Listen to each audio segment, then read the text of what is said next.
Welcome back, family and friends. Glad to see you guys today, or not. Welcome to T&G Fostering Christian Love, where you can get all the tea. I'm Miss T.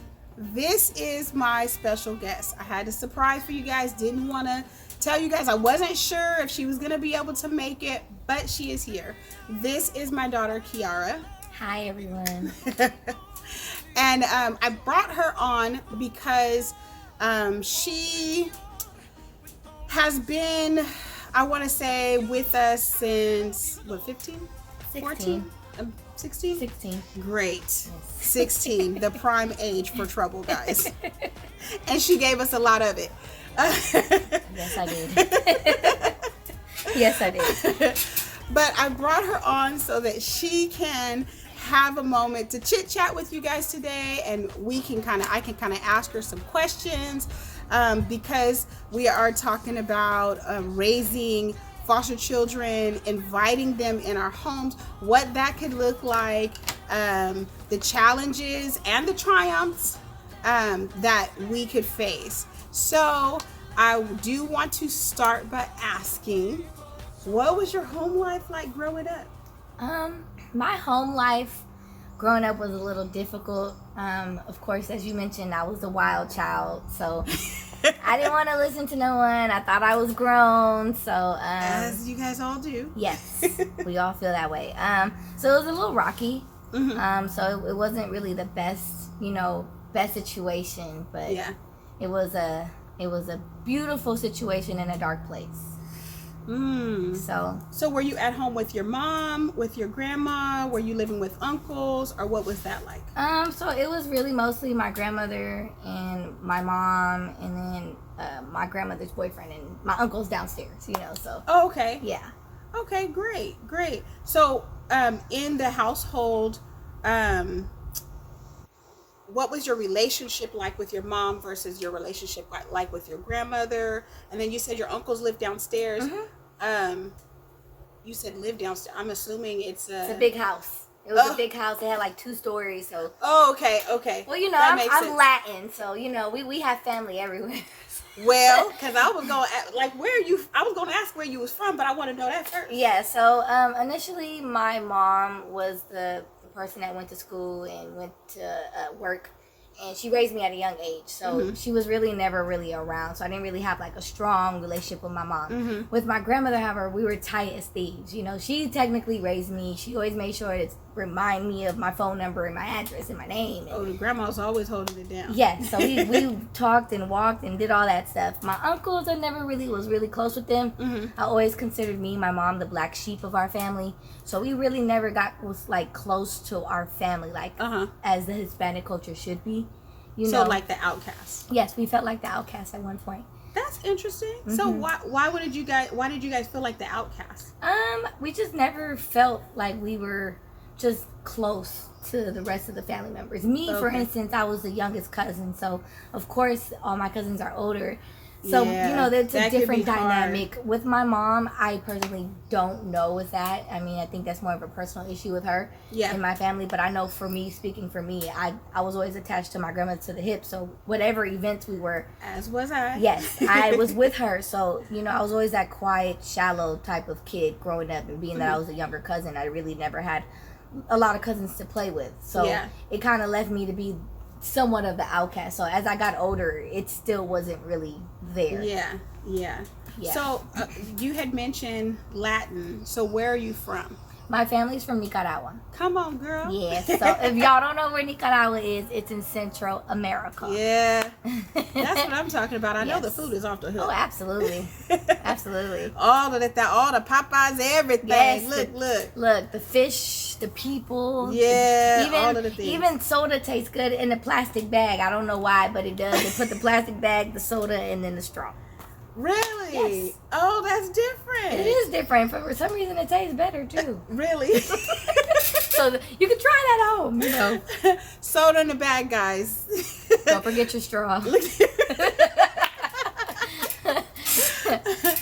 So, have you been back, or were you living there first, or have you always lived in the States? I've lived there, so I'm born and raised in the States, San Francisco to be exact.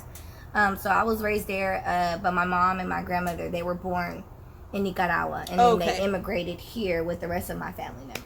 Okay, so you were born and raised here, but they are from there. Yes. Do you go back from time to visit? It's been a while. I want to go back now that I can actually speak more Spanglish. Okay. You know, so I'm able to understand the culture and actually communicate with people. Español? Yeah, un poquito, entiendo. Okay. You know, so see. so yeah, so it's something that I'm working on to go back. I haven't been since I was 8. Okay.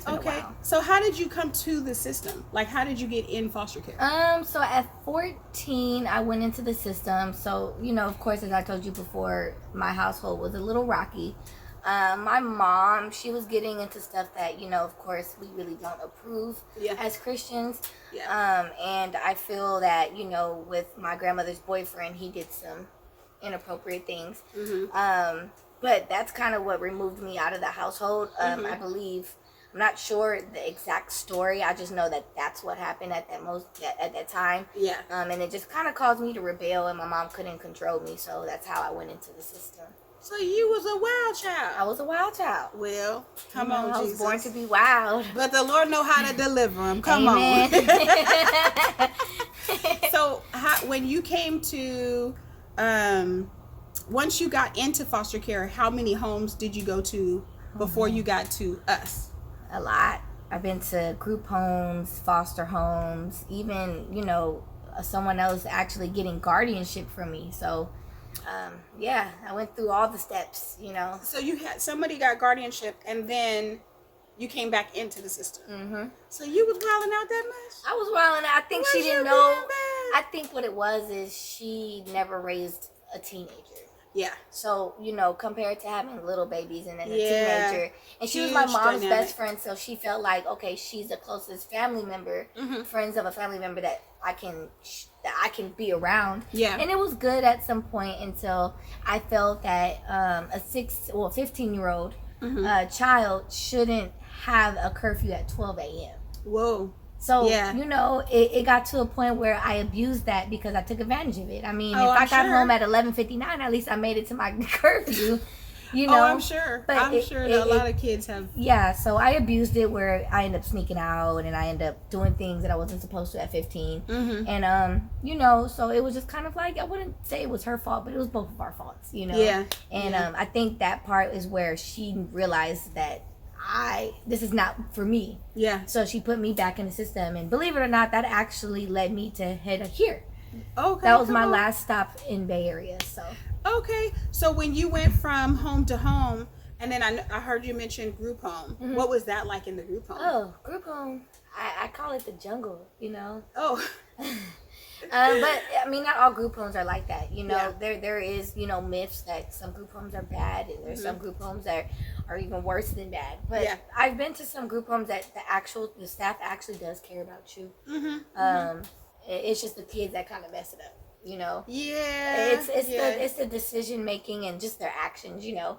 But there's some group homes that actually do things that are positive in the kid's life, and then you have those group homes where they just don't care because they look at you as a book. You know? Yeah.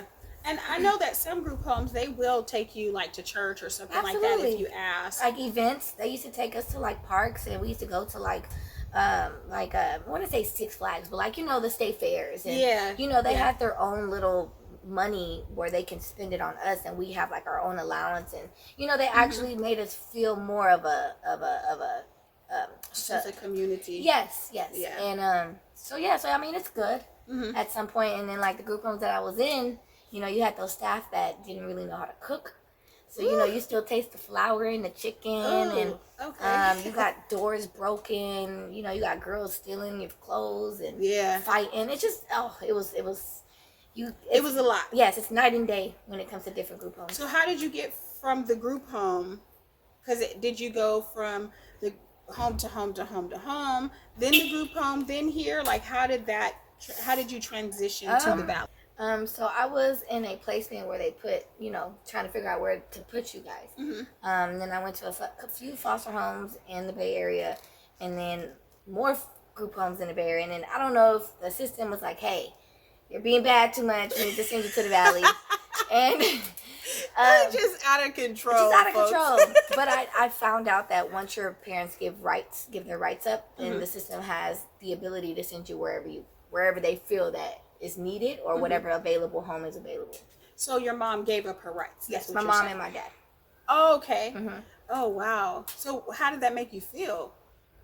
Made me feel like I wasn't wanted. It's already bad enough I'm in the system. Yeah. I'm already, being rebellious because of the trauma that I've dealt with at home, and then, more trauma in the midst of, before I got to the valley. So, I don't want to consider myself damaged goods, but that's what I felt at that time. And I felt like, being that my parents didn't want me, and then, my dad being at the courthouse, not acknowledging who I am, knowing I'm there. I mean, you witnessed it, Yeah. And it's very hurtful. It's very hurtful to know that the creators, I mean, God is our creator, but the help me to create me don't want me, and it's just crazy. It's crazy. But God had a different plan. Absolutely, He did. He had a totally different plan. He blessed me with y'all. So in that plan, so you came to the valley. Yes. And you came to us. So what was that like, us picking you up from the center? I didn't want to go with y'all. I wanted to stay in my own zone, in my own bubble, and I think where you were familiar. Yes, and I think that's what most of our, the kids that live here, when you take them from their familiar place and bring them something unfamiliar, it makes them uneasy. Yeah, because it's a change. Yes. And anytime there is change, there's always an uneasy feeling. Absolutely. There's always like this feeling of you being out of control, because now you're in an environment that you now have no control over, right. whereas before you did. Right. And I also think it's the expectations and what we already know. Yeah. The things that we already know, we know it. We know it. But when we don't know, it causes us to, like you say, rebel, because we don't know and we don't have any self-control in the midst of that, mindset. Very impulsive. Absolutely. Yeah.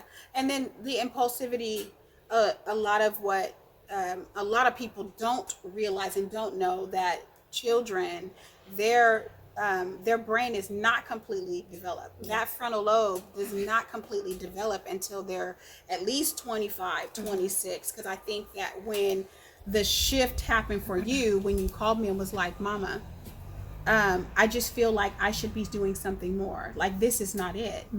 And it was like, matter of fact, it was so funny because it was like not long after that 25th birthday, and you were like, I'm gonna go to school in Montana, and I was like, you gonna go to who? Minnesota. Is it Minnesota? Yes. Okay, it was the other M, guys, Minnesota, and I was like, you don't know nothing about them folks down there? And you were like, Mom, I'm telling you, I have to do something else different. Like, I can't do what I'm doing. And so at that point, I felt the shift in you. I could feel just the Holy Spirit in even what you were saying, that there was a time, it was time to change. Absolutely. And that this was it. So to kind of backtrack a little bit, when we picked you up, what did you think? What was your first thought? Like, oh my God. Well, I saw you sitting right there looking at me with your eyes, With my eyes. What's wrong with my eyes? Well, you have this look on your face that's, scary. But at that time, of course, I wasn't thinking anything of it. I just was like, darn, I have to go with these people. I don't know where I'm going. Yeah. So, of course, I had no choice. I was a minor. So we took that car ride to the valley, and I felt like it was long. I've never been to the valley. So I'm already thinking in the back of my head how I'm going to run away. Oh, so you were going to try to get away from us. Yes. Is that what we It were wasn't going to be doing? intentionally. It wasn't your fault. I mean, it was just that, like I said, I wanted to be back where I was at. Where you were comfortable. Where I was comfortable, and I'm not familiar with this. I didn't want to be over here. I didn't have a plan. And I think, being that I didn't have a plan, I was just going by whatever that made me happy. Yeah. You know.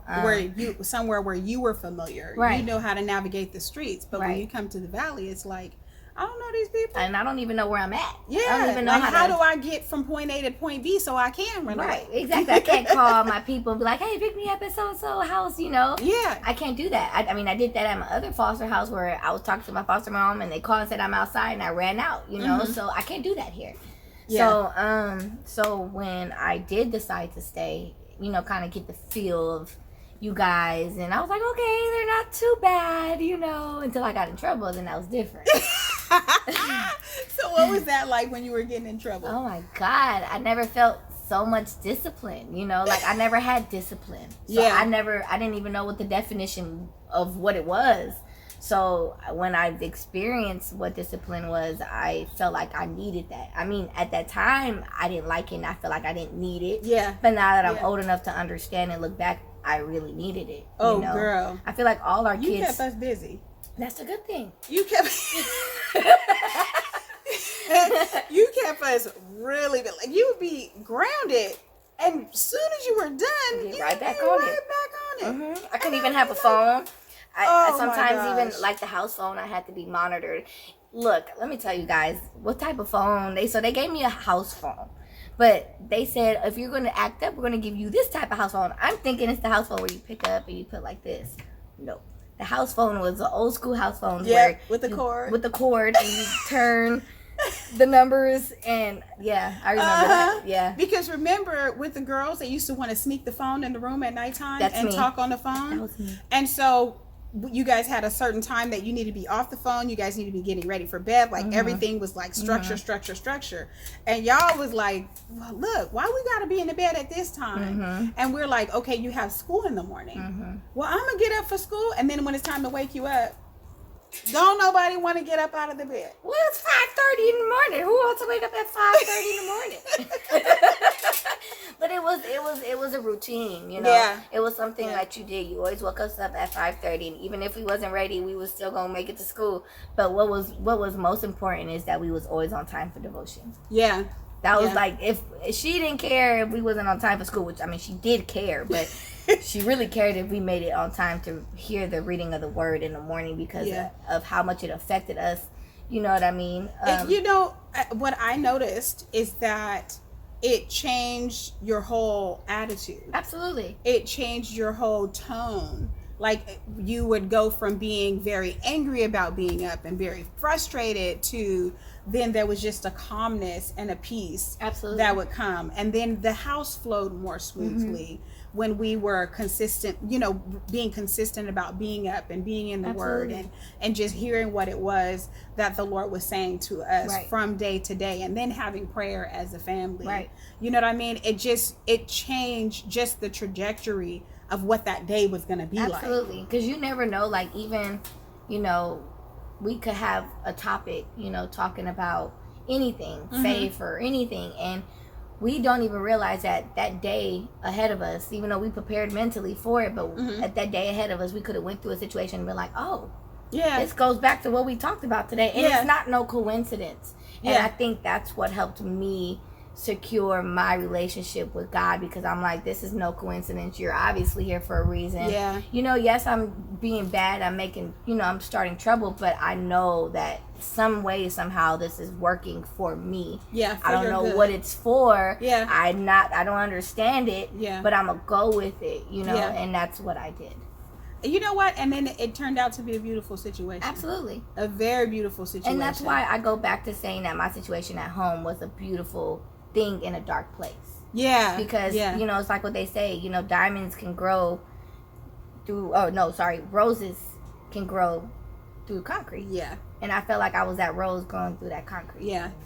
A little diamond in the rough. So yeah. The Lord was trying to chip and shape you and all of the things. I mean, he's still shaping me. Yeah. He's still shaping me. I can say that I'm shining a lot more than I did when I was younger.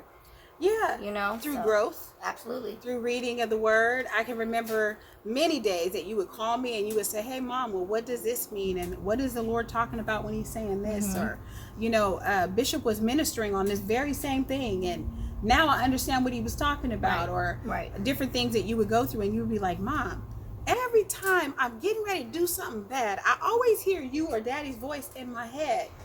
And it just to know that you were listening. And that's one thing that as you guys were growing and as so many kids were like coming in and out and the various things that were happening, I know in my own mind I was like, Lord, am I being effective? You know what I mean? Is this working? Because I don't see the fruit. And that was the hardest thing for me when I was like, Lord, she just got in trouble again. Didn't we just have devotion that morning? Yeah. And then she already in trouble later today. What is going on here? You know what I mean? Or there's a fight, or, you know, something's going on. Like, my prayer would always be, Lord, what is it that I need to say? Or what is it that I need to do to help with that change process? Right. At the time, with all the kids that were coming in and out and throughout the years, I didn't understand that it was about planting the seed.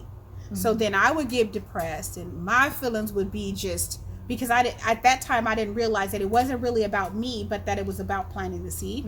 So then I would get depressed, and, you know, I would be praying and I would cry and say, Lord, I don't understand. What am I doing here if I'm not making a difference? Why are we doing this? Is this really a waste of our time? You know what I mean? Are the kids, are they hearing?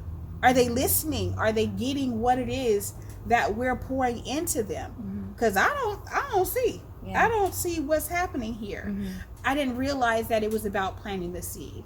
But then it would be later that we would see the fruit of the seed. I didn't get that then. It just takes time. You know, it's like a green leaf coming out the pot, and you're like, oh my God, that's it. You know, so it's just initially continually to nourish the plant. You know, so it's just it takes time. It takes time for that beautiful rose to come out, you know, so it comes with patience. It does. And I would think that I would have patience. Did I have patience with you? You had a lot of patience, because I think I would have lost my mind with all these kids. So you definitely have a lot of patience. Sometimes I don't feel like it, or sometimes I feel like, okay, I didn't say the right thing. I didn't do the right thing. Or how do I, you know what I mean? Because if I did say the right thing, or if I did do the right thing, then there would be change. But I think that came along with your other brothers and sisters being young, not yet being teenagers. So me having teenagers and me still trying to navigate those waters was a little bit turbulent, in that I got too caught up in my emotions as of, Lord, why aren't they changing? Right. And you were a caring mother. You know, you loved us, like, with everything in you. So it's like, you want your kids to do better. You know, you took us in as your own. You know, you guys are mine. Yeah, and one thing I can say that you guys did in that car ride when we were heading to the valley is, you were like, you guys can call us Mr. and Mrs. Jordan, or Mom and Dad, whatever makes you feel comfortable. But we don't look at you here as a foster child. We look at you as our blood. And I think that's what kind of, even though I still had the mind of running away, I still had that in the back of my mind as an ease. You know, I mean, of course, we're, you know, us kids going through the stuff that we go through, we already have an automatic protective shield. The wall is up. So it's like, it wasn't intentionally, you know, it just happens that way. Was it different being in our home versus other homes that you had been in? Absolutely. You couldn't be yourself in other homes. You could just sense the separation between their child and yours. Okay. You know, so it's just like, you could tell the separation, and they made you feel that. You know, here you don't feel that. You feel as equal as their own child. You know, if their own child get in trouble, we get in trouble, and we don't even know why we got in trouble. Y'all in trouble. Everyone's in trouble. Guilty. You was hiding what that one was doing. Exactly. Blood or not, you know, you made sure that we all felt and treated the same. Yeah.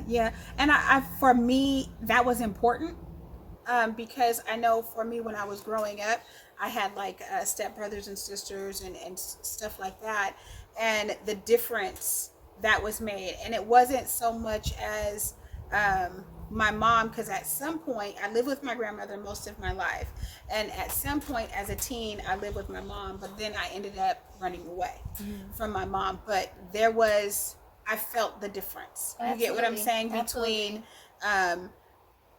being my mom's child versus being my stepfather's kid. Like, I felt that difference, and I felt that a little bit of a separation.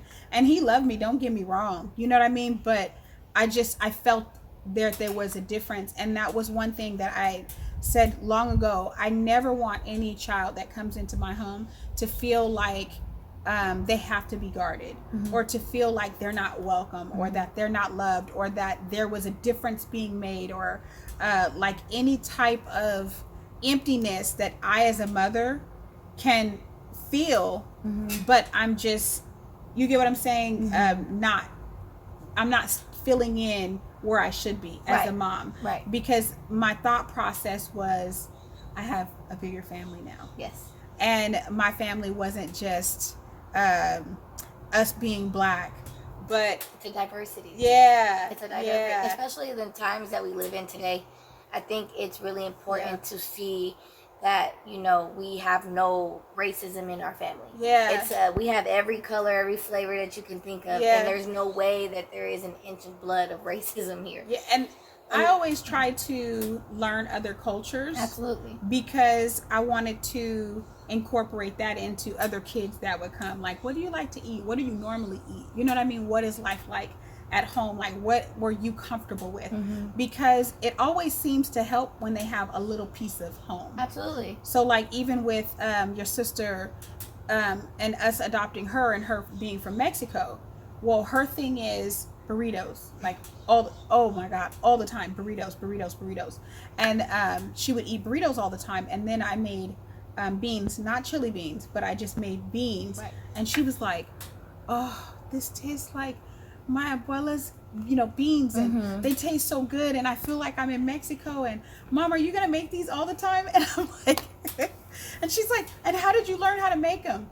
I mean, nobody taught me. I just knew. Yeah, I just know how to cook from